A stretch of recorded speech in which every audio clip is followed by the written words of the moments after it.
कांग्रेस की सबसे बड़ी रणनीतिक चूक पर देश भर में बहस छिड़ गई है और अब ये चर्चा सिर्फ पार्टी दफ्तर तक ही सीमित नहीं है बल्कि डिबेट का एक विषय बन गई है। नमस्कार, आप देख रहे हैं नेटवर्क लाइव और मैं हूं ईशा गर्ग। आज एक लाइव बहस में तमाम राजनीतिक दलों के बड़े चेहरे और विश्लेषक जुड़े। मुद्दा था कांग्रेस क्यों पिछड़ती गई और क्या अब वक्त पर संभल पाएगी।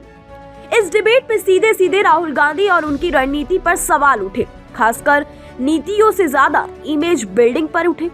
जमीन कार्यकर्ताओं की अनदेखी और बीजेपी के नरेटिव को जवाब न देने पाने की भी रणनीति। बीजेपी प्रवक्ता ने कांग्रेस पर हमला बोला तो वहीं कांग्रेस के नेताओं ने राहुल गांधी की सोच को आज के दौर के लिए जरूरी बताया। जाति जनगणना की अगर आप जिस पर आज डिबेट कर रहे हैं, सदन के अंदर छाती ठोक के बोलने वाला आदमी कोई है तो वो राहुल गांधी, जिसने कहा कि मैं इनसे जाति जनगणना करवा कर रहूंगा। आपके प्रधानमंत्री भी सामने थे श्रीमान। इस बहस का सबसे दिलचस्प पहलू तब सामने आया जब एक राजनीतिक विश्लेषक ने कहा कि राहुल गांधी को अब जाकर समझ में आया है कि कांग्रेस की सबसे बड़ी गलती आखिरकार क्या थी, जनता से जुड़ने की बजाय सत्ता के गलियारों में उलझना। कमलेश जी जिस तरीके से उलझुल की यहाँ चर्चा कर रहे थे, इन्हें बता देना चाहिए राहुल गांधी कब तक सीखेंगे, कब तक वो परिपक्व नेता बनेंगे और ये आलू से सोने वाले व्यक्ति हैं कौन, हमें पता लग जाए तो शायद अच्छा रहे। और मोदी जी के ऊपर किस किस प्रकार की टीका टिप्पणी की वो तो सबने देखा ही है। और उसके साथ साथ जहां तक विषय कांग्रेस पार्टी का, ना तो एक किसी मुद्दे पर चर्चा सदन में चाहते हैं, ना लोकसभा में, ना राज्यसभा में, ना विधान परिषद में, ना विधानसभा में। ये स्वस्थ चर्चा को समाप्त करने वाले लोग हैं। और एक बड़ी गजब की बात कमलेश जी ने कही थी कि इमरजेंसी जो हमने लगाई थी उस पर हमने माफी मांग ली थी। अभी तो वही वाली बात हो गई ना, कोई किसी को एक तरीके से गोली मार दे, फायरिंग कर दे, उस व्यक्ति की मृत्यु हो जाए, उसके बाद उससे माफी मांग ली जाए। ये क्या तरीका हुआ? ये कौन सी बात कर रहे हैं? बड़ी बेशर्मी के साथ कह रहे हैं कि भाई हमने माफी मांग ली आपातकाल लगाने के बाद। कितने लोग जेल में गए थे? कोई आंकड़ा है? कुछ पढ़ लिख के बैठते हो कमलेश जी? कह रहे हो कि हमने माफी मांग ली। कितने लोग मरे, कितने परिवार तबाह हो गए, कितने परिवार नष्ट हो गए, उस पर चर्चा करने का साहस और सामर्थ्य है आप में? अगर है तब इस प्रकार की मैं सोचता हूँ बयानबाजी न करनी चाहिए।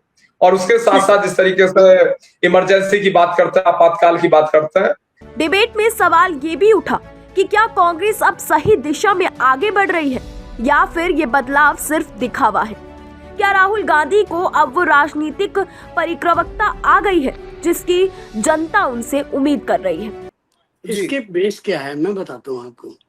ये अभी तक जो पैटर्न है रिजर्वेशन का, ये जाति गणना जो है, जनगणना, और उसका ये जो सब पॉइंट जोड़े जा रहे हैं, मैं आपको दो चीजें बताता हूँ। एक तो राहुल गांधी ने जो बोला आपने बता दिया। आप खड़गे जी का बयान सुनिए, पार्टी के नेता हैं। खड़गे जी का बयान है कि 30 सीटें और आती तो हम सत्ता बनाते, यानी कि 99 सीटें हैं, 30 सीटें और आती तो हम सत्ता बना लेते, 240 वाला मतलब विपक्ष में बैठता। ये उनका कहना था। आप बात को समझना। अब इसको जोड़ते हैं हम, ये 30 सीटें, इन 30 सीटों का खेल क्या है वो बताता हूँ। देखिए, अभी तक जो आरक्षण का पैटर्न है वो है SC के लिए, शेड्यूल कास्ट के लिए 15%, शेड्यूल ट्राइब के लिए लगभग 7.5% और OBC के लिए 27%। ये जो 27% है ना, ये मैं आपको एक रिपोर्ट के साथ बताता हूँ कि उसमें से सीटें निकालने का जो खेल है वो है।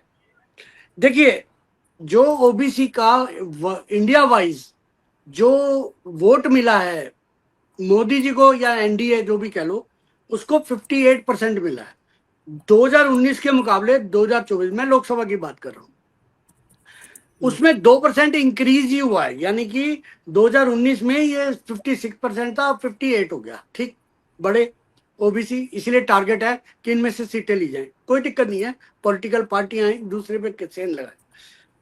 इसमें क्या है, इंडिया अलायंस का, मैं कांग्रेस की बात नहीं कर रहा, इंडिया अलायंस का 11% बढ़ा है OBC में 2019 से लेके 2024 तक। ठीक, वहां 2% बढ़ा है, यहाँ 11% बढ़ा है, तो 30% हो गया 11% मिला के। अदर्स में अभी भी अभी भी 12% रहता है, उस पे निगाह है सबकी, जिसमें मायावती, रावण और सारे लोग हैं, इनकी जो पार्टियां हैं जो भी हैं। सारा खेल रोहित जी 58% जो बीजेपी को ओबीसी का मिलता है, जो इसका सॉलिड वोट है, वो उसका उस पे नजर है, इसीलिए ओबीसी खेला जा रहा है। ओबीसी का टारगेट बनाया जाए, कोई गलत नहीं है। ओबीसी को टारगेट बीजेपी ने बना रखा है, कांग्रेस बनाए, कोई दिक्कत नहीं है। वोट जिसके पास खींचने, इसका मैं बताता हूँ कुछ नहीं है।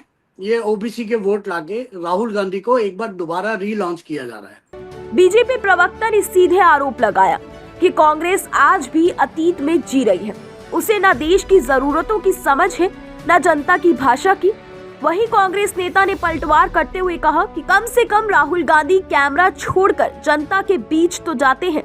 क्या उनके नेता कभी बिना Z+ सिक्योरिटी के जनता में दिखते हैं? पे बाद में आता तुलसी जी। सर ऐसा है, क्योंकि बिहार पे आएंगे तो फिर कमलेश जी को पहले मौका देना। नहीं, मैं बिहार का डाटा दे रहा था। जब चिड़िया चुग गई खेत तो फिर पछताए क्या होवत है। तो अब चिड़िया तो खेत चुग चुकी, ये ओबीसी का मुद्दा भी हाथ से निकल चुका। वो तो सरकार ने घोषित कर दिया कि हम जनगणना कराएंगे, जाति आधारित जनगणना कराएंगे। वो तो गया, लेट हो गए भाई साहब। उसके लिए इनको सत्ता में आना था। 2004 में राहुल गांधी जी का अवतार हुआ भारत की राजनीति में। 2004 में 21 लग गए इनको समझने में, अपनी गलती का एहसास अब हुआ उनको। कल जाके और बोलते हैं कि मैं प्रोटेक्शन नहीं दे सका, अब मैं गलती को ठीक करूंगा। 21 साल के बाद अब ठीक करेंगे, तो आगे और 21 साल लगेंगे ना जी ठीक करने में। जब समझने में 21 साल लगते हैं तो ठीक करने में कितने साल लगेंगे, और फिर उस पर अमल करने में कितने साल लगेंगे? कैसे होगा भाई? ना होगा, इनसे नहीं होगा कुछ भी। तो गलती पे गलती करता है जो बंदा, उनको अपने आप को नहीं समझे। वो भारत की राजनीति में 21 साल से देश की जनता, पक्ष विपक्ष सब लोग कह रहे हैं कि राहुल गांधी जी को राजनीति की, भारत की राजनीति की समझ नहीं है। तो क्या कांग्रेस अपनी सबसे बड़ी भूल को समझ चुकी है? और क्या अब राहुल गांधी की सोच पार्टी को फिर से मजबूत करेगी, या ये सिर्फ एक और चुनावी स्टंट है?